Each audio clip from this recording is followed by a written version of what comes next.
Welcome to the Thrive TV show with Lauren Parsons, helping you boost your health, energy, and productivity. Hi there, and welcome to another episode of the Thrive TV show. I'm Lauren Parsons, your host today, and I'm joined by Kate Watkinson from all the way down south. Welcome, Kate. Hi, Lauren. Thank you. It's really wonderful to be here. I really respect your work and I'm thrilled to connect with you. So nice, and looking forward to talking about what's actually one of my favourite topics and something I've learned a lot about and really experienced the power of this myself a few years ago, which I don't know if you know that story of mine, but we're talking about the power of a morning routine. And yeah, I think it's so true. The way you start your day tends to set up the rest of your day. So the three things we're going to talk about are how having a nourishing morning routine sets you up for a positive day. We'll look at some successful people's morning routines and also look at the modern neuroscience and ancient teachings on the power of mornings. So before we dive into all of that, I just want to get to know you, Kate. So we're going to go through our this and that questions. Is that all right? Absolutely. So tell us, jeans or skirt? Ooh, if I'm dancing, a skirt, probably for day-to-day family life, jeans. Okay, nice. Makeup, no makeup? A light makeup most days. Okay, nice. Photograph or painting? Ooh, I love to have photographs to capture a memory, but on a wall, a painting is pretty special. Nice. Would you rather be able to play 10 instruments beautifully or speak 10 languages fluently? Oh, I think languages. Nice, I'm with you on that. Taj Mahal or Eiffel Tower? Been to the Eiffel Tower, never to the Taj Mahal, so I'll go with it. Nice, okay. Snow or sunshine? Sunshine, absolutely. Nice. And smoothie or ice cream? Smoothie. Lovely. So Kate is a woman's holistic wellbeing expert. She empowers women to move from surviving to thriving. She's an author, yoga and Qoya teacher, retreat facilitator, speaker, and a mother who's on a mission with a heart to connect people to thrive with heart and soul.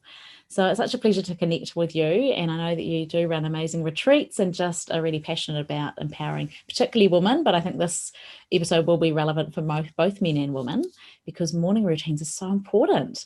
So tell us a bit about why are morning routines important to you? Well, I'd love to start with a quote, Lauren. I really love quotes because I think they hold an essence and a message. And Louise Hay has said, how you start your day is how you live your day, and how you live your day is how you live your life. Mm-hmm. So we've probably all had that experience where we may have hit the snooze button on the alarm and stayed in bed and got up and felt literally like we're chasing a tail for the rest of the day. And from that very moment when we first got up, that seems to be that the energy has stayed with us throughout the day. So if we can start the day in a positive way, it tends to flow onwards. And there's lots of benefits to having a morning routine, from creating healthy habits to how you set your tone for the day, to lowering stress, to being efficient and actually more productive, even improving relationships. So there's a whole lot of really strong benefits. And this is not kind of just this is quite proven now. And there's lots of really good resources out there that show the power of a morning routine. Mm-hmm. Yeah. Nice. And I know that you mentioned that there are a lot of successful or well-known people that have key things that they do in their morning routine. Tell us about that. Yeah. Can I just say as an aside that I'm very careful how I use the word a successful person, because I really do think that actually a successful person necessarily isn't a wealthy or a famous person. It's somebody that's really living with purpose and is healthy and feeling that they are thriving. I guess for the point of this conversation, it's useful to show people that we may be familiar with, because it gives us an idea of they've done something really purposeful and intentional and uplifting in life. So some of these people, actually there's a really good resource out there from Spool and Zander, who have really deeply researched successful people and found that most of them don't leave their morning to chance. So this is a variety of people, from athletes to artists to CEOs to actresses to presidents. When they research these people, they pretty much all have a morning routine, and that varies. It can be something that is quite health focused and almost around Spartan living, like drinking a green smoothie and exercising, or it could be something a bit more luxurious, like really taking your time and being present to making a coffee and absorbing yourself in a beautiful magazine for a period of time. So there's, I guess, one of the things to really know is that a morning routine doesn't have to be a one size fits all approach. It's really about creating some nourishment for yourself. So one of the key points actually is that a morning routine is something you do outside of your normal day. So for example, if your normal day is going to your workplace or parenting your children, a morning routine is something you do outside of that formal time, and it really is something that should give you pleasure and uplift you in some way. It's more about being healthy and thriving and creative rather than I should do that, or I have to get onto this project that's due today. So it's actually something that is not urgent but is really important. I love that, and I really recognize what you're saying around successful people does not mean celebrities, although often our mind jumps there. So, you know, people that are listening in, whatever success means to you, you know, I think that's really important. We all have our own definitions, and that might be being able to be calm and present with your children, which is the key breakthrough that my morning routine did, and maybe I'll share that story a little bit later. But I love that you're talking about the fact that there are so many different ways we can structure a morning routine, and that it might be completely different from one person to the next. But as I was just listening to you talking about, you know, making your favorite hot drink, whatever that is, and reading a magazine, I can imagine some people listening in, their mind might have jumped to, oh, I'd never have time to do that, or gosh, that sounds amazing, or, you know, so just as you're listening in, I invite you to reflect on how do you feel when you think about this, because I think one of the keys to making this part of your life is to realize that you deserve to have time for you. And often the best time for us to capture that time as busy parents or just in life is those mornings and or those evenings. Because as Darren Hardy says, we can't always control what happens in the middle of our days, but we can bookend our day as well. And the way that you start is the most important. And I love people that have those revelations that my time is mine, and actually I don't need to be checking my work emails as soon as I get up in the morning. I think boundaries are blurred sometimes, and we need to bring boundaries back. And it's so powerful. If there's something you want to do, perhaps you want to work on your reading or your learning or do something creative, actually doing that first thing in the morning is a lovely way to make sure it fits in and that you're prioritizing you. So I think there's so much value in this. So tell me, I'm sure people would be interested to hear, and I'm happy to share mine as well. But Kate, what do you do for your morning routine? So I am a morning person and always have been. So it wasn't a particular challenge for me to really step into that morning routine. And I'd also like to say, you know, it can change depending on your circumstances, like whether you have young children or, you know, your children are older. But really, it's about making a commitment to yourself. And for me, before I even get out of bed, when I wake up, I really feel into my breathing for a few moments, and I offer gratitude straight away for three things. So it could be that I've had a wonderful sleep, it could be that I'm in a warm house, it could be that I'm waking up to my family, or I mean, there are multitudes of things we can be grateful for. And then when I get up, I make myself a warm water with apple cider vinegar. I do a meditation and then a yoga practice. And it's not until I've done those things that I turn my phone on. So a phone will take you out of the present moment immediately and start to get you into that cognitive thinking. What have I got to do? It'll really get you into that I've got to do things brain, rather than being in that this is my time to nourish myself space. Yeah. That's so good. And I think that is so prevalent as well, because a majority of people, their phone is their alarm and they pick it up. And, I have clients that have told me 5:30 in the morning, they're there checking emails, negative news, alerts, notifications, before they've even got their feet on the floor. And that's a really interesting distinction you make, that we get wrapped up in that cognitive brain. One of my coaches always says to me, don't overthink it, Lauren, don't overthink it. Go with what feels right, trust your intuition with certain things. And yeah, we actually need to spend some time doing that. It's interesting because I'm not actually a morning person at all. So this might be helpful for all those night owls like me that are listening in, because I'd been told many years ago you should wake up at the same time every day. Yet I resisted that, even though I'd heard it would be good for me, because I naturally like to stay up at night, and I was a chronic snoozer, and it's terrible. I hate to admit it. And actually, even more so, I hate to admit that we were living in Canada at the time. I'll just share this story that when my husband would get up at 5 and go to work early, it was Mama Bear's job to get a preschooler and 2 school-age girls off to school. And, we're living in Ottawa, Canada, so it's minus 30 degrees. The ground's covered in snow. We've got to walk a kilometre to school, which was fine because we had all the gear. But if we didn't make the 10-minute window to drop the girls off at school, then we had to walk another extra half a kilometre around to the other side of the school and then line up like a naughty kid to get a late slip.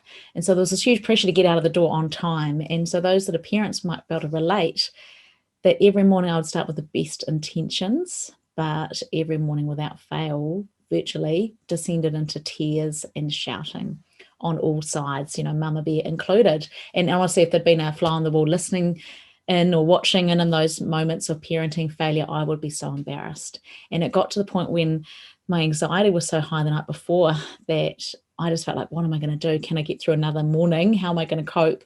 Or am I going to walk home from school once again in tears, just thinking, what am I doing to my kids long term? So, Kate, this got really serious. And I realized that my kids weren't the problem, that they were just doing their normal thing and being kids, and that I need to start with me. And so I just set my alarm 10 minutes earlier, and on a practical level, I plugged my phone in on the far side of the room. So I had to physically get up out of bed and switch it off. And I kept it on airplane mode so that while I was using my phone, I wasn't connected to that whole outside world, go 1970s style and don't be contactable.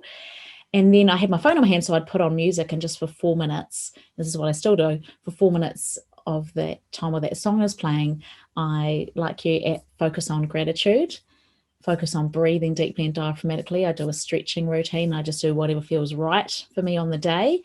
And I set my positive intention. How do I want to show up today? So that's called habit stacking. And that's that James Clear talks about, that ability to habit stack.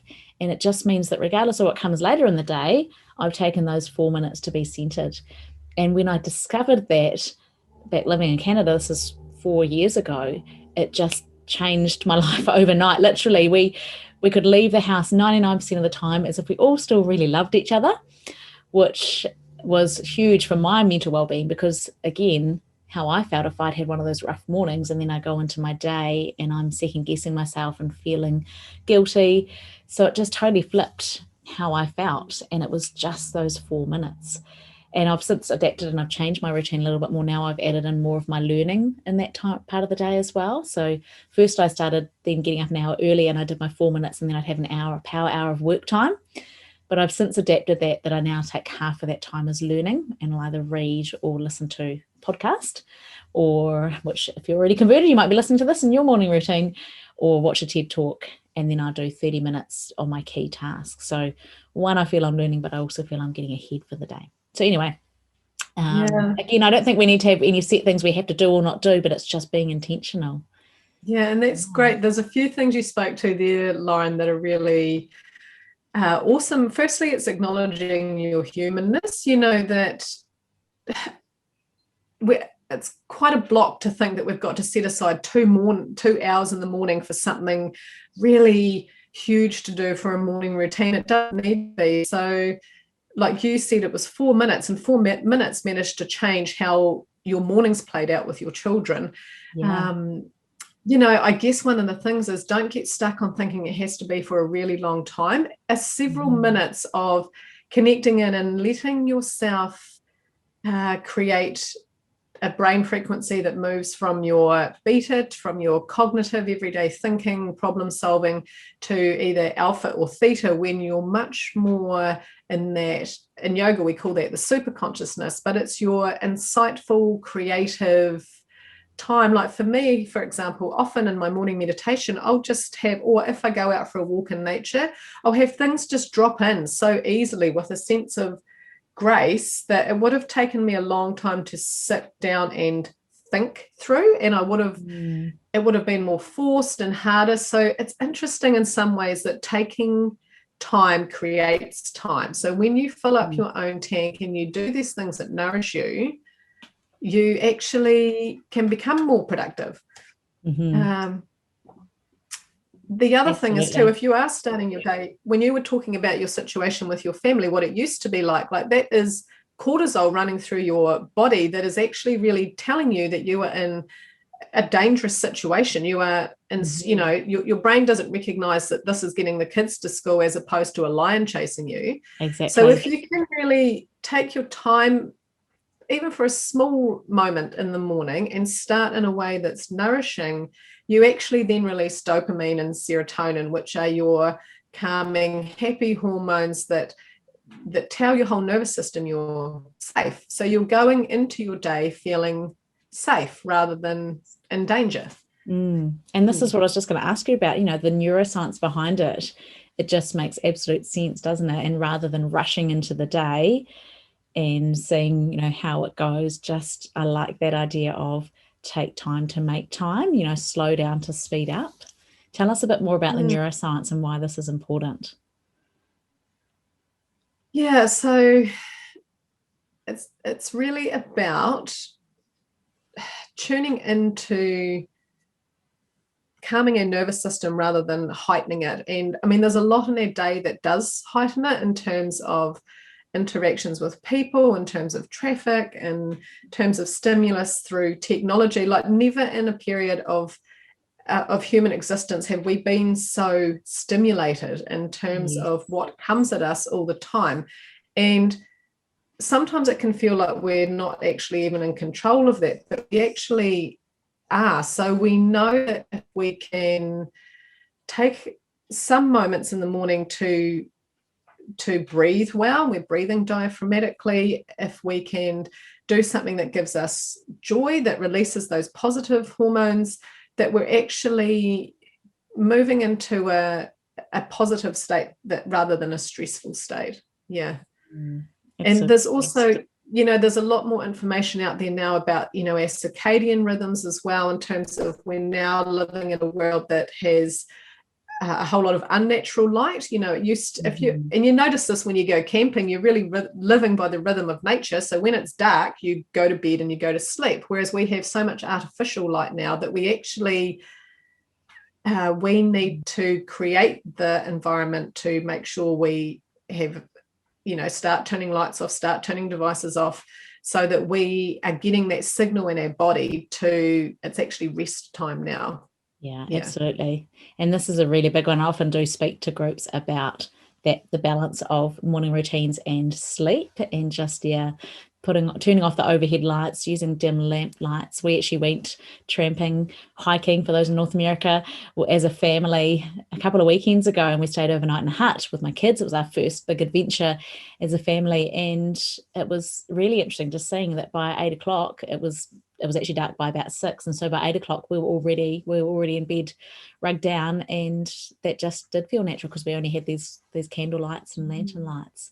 But you're right that this artificial light makes it so much easier for us to be up late the evening cutting into our sleep, and it is one of the biggest things I think that's, you know, undermining health and well-being. That and technology from we're connected but disconnected human to human. I think that has a big part to play. So tell me, for people that are listening in that are wanting to perhaps get started, you know, we've talked about why this is so great, and I know for me it was life-changing. If someone has virtually no morning routine or hasn't ever thought about just taking time for them, how would you recommend they get started? Yeah, and actually the interesting thing is that really a morning routine does start the night before with establishing really healthy sleep patterns and being quite strict. Like, for example, I turn my phone off at 8:30 at night, and I'm not reachable then. Like, I don't believe that any of us have any need to be available 24/7. Like, that is not actually, we are not robots. We are human beings who actually need to rest for our well-being. So really starting to create a healthy wind down in the evening, and then that starts to prepare you to at least have a good enough sleep that you are willing to wake up in the morning. So start, like, dream big, but start small. So it may be that you literally wake up 5 minutes earlier than you normally would, and you breathe and you offer some gratitude. You put on a song that you love, you write something in your journal, you are really present as you make yourself that beautiful warm drink that you love.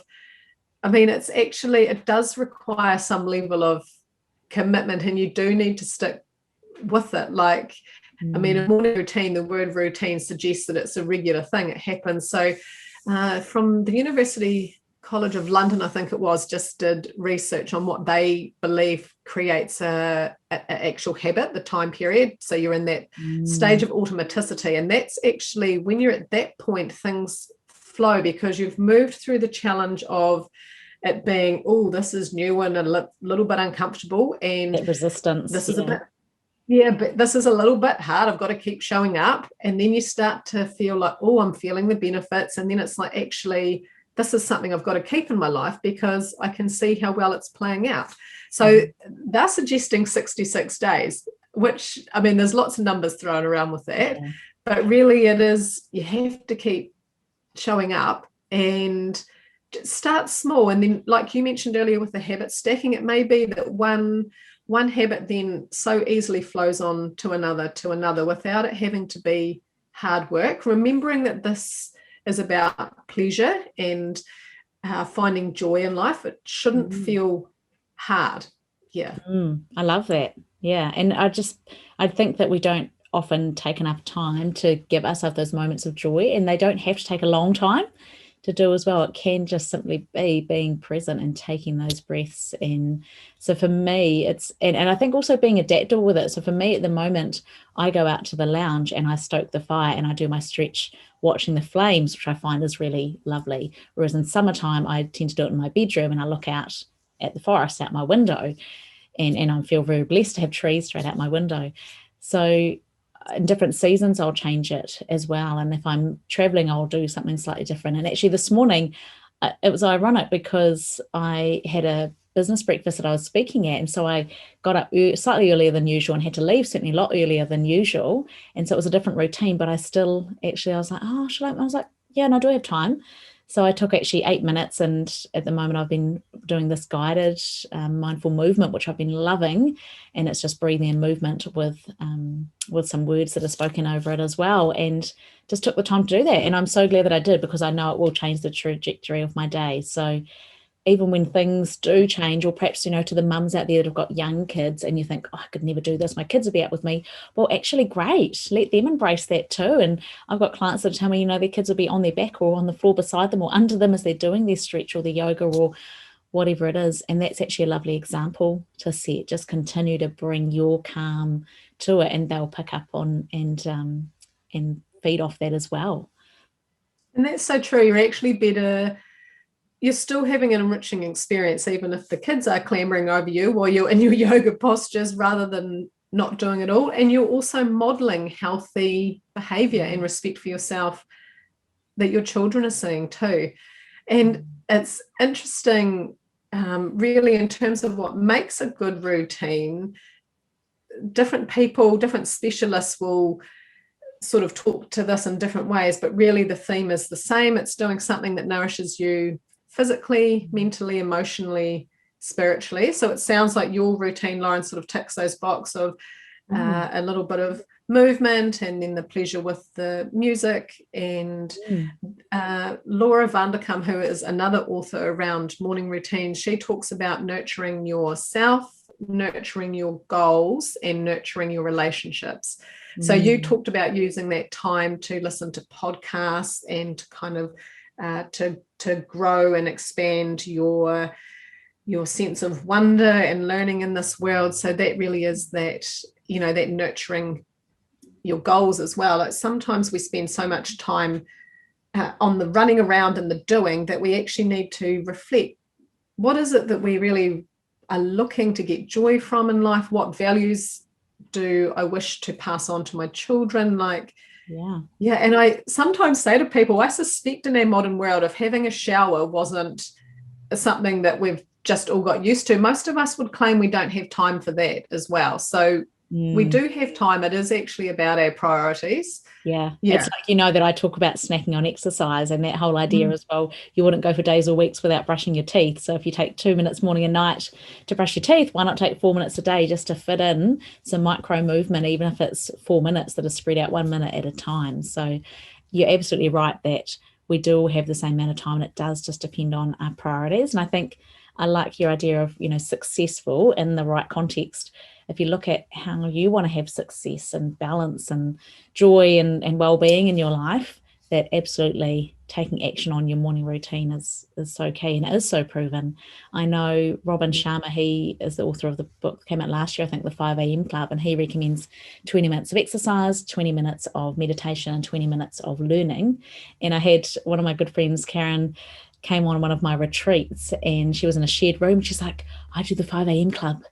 Is it okay to get up at 5, Lauren? And she was like, oh, what should I do? And so she's like, is it all right to go in the spa? So she, I think, went for a jog along the beach, and then she was sat in the spa for 20 minutes and meditated, and 20 minutes listening to a podcast. And so she still made it happen. And I'm not saying that everyone has to do that, because you don't necessarily want to take an hour out of your sleep time. But again, you can start small, but it just might give you some aspirational goals or ideas. One thing that I love that Karen said is that she'll allow herself to miss a day, and that's fine. She just won't allow herself to miss 2 days. So she maintains that routine in that way. She's flexible, but she'll make sure she doesn't end up, stretching out to skipping it for a week or so. So I found that was quite a handy tip too.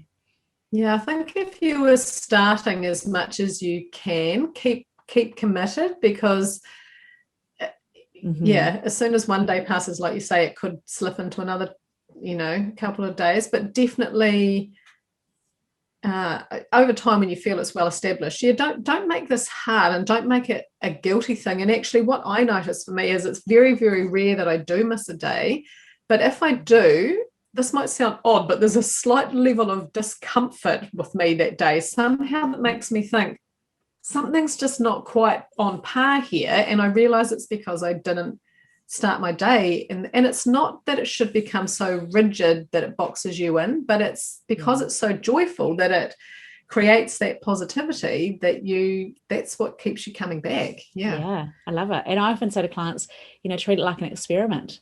Just for the next week, just experiment, try adding things in, taking things out. What are you going to stop, start, change, and see what works. And also have a routine you can concertina. So even if you only have 30 seconds, what could you do just to take a few deep breaths and get yourself centered for the day? Ideally, you might want the 4 minutes or the 15 minutes or whatever your routine is, but have an option so that you can at least do something. Yeah. Yes. We could probably talk about this all day, couldn't we? But I was going to say, Kate, if you want to find out more or get in touch with you, what's the best way to do that? So my business is called Thrive and Light, and the website is thriveandlight.co.nz. There's some really great resources on there too, a guided meditation and a really uplifting short and positive yoga sequence. So there are some things that could be useful for a morning routine there as well. Fantastic. Well, that sounds amazing. Yeah. And so if you're listening in to the podcast version, you want to see the video version, head to thrivetvshow.com. And if you head to there, you'll see all of the links to connect with Kate down below as well. So Kate, just as we wrap up, if you could share one final thing with our listeners today, what would it be? Just start. Set your alarm for 5 minutes earlier and do one thing that nourishes you in the morning. And be open to how that unfolds. I love that. And I love what you said about dream big, but start small. Yeah. So I hope that if you're listening today, that you're inspired to get started. Thank you, Kate, so much for sharing your wisdom with us today. It's a pleasure. Thank you to Lauren and to the listeners. Thank you. Yeah. So thanks so much for listening in. That's been another episode of the Thrive TV show. Go out and thrive. Thank you for listening to the Thrive TV show with Lauren Parsons. Visit thrivetvshow.com to access the show notes and discover our fantastic bonus content. And be sure to subscribe so you don't miss the next inspiring episode.